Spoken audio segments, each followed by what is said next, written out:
chamnan alou hi kahen nam heuvin ahin Kalung sunga Chamna Twipi alou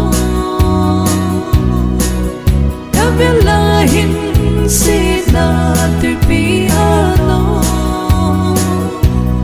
hijong christan umpi na christan umpi sina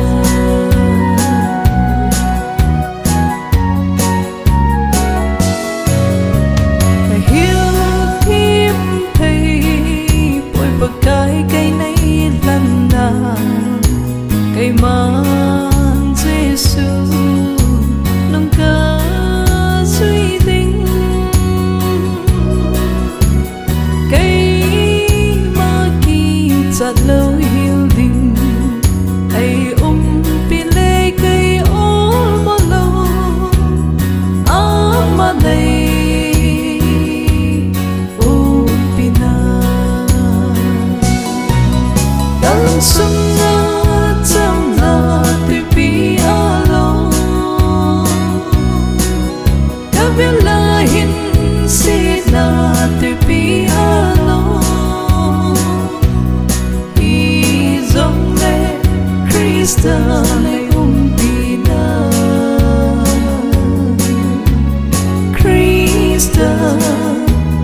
umpi sina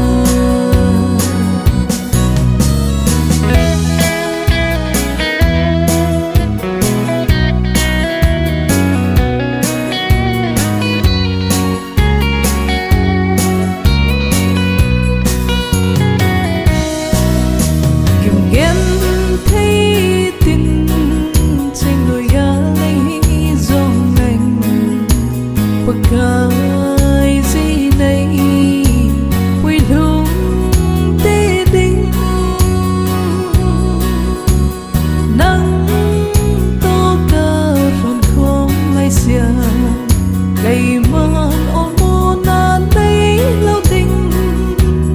amato lên sang đi Kalung sunga Chamna Twipi alou kavel ahin sina Twipi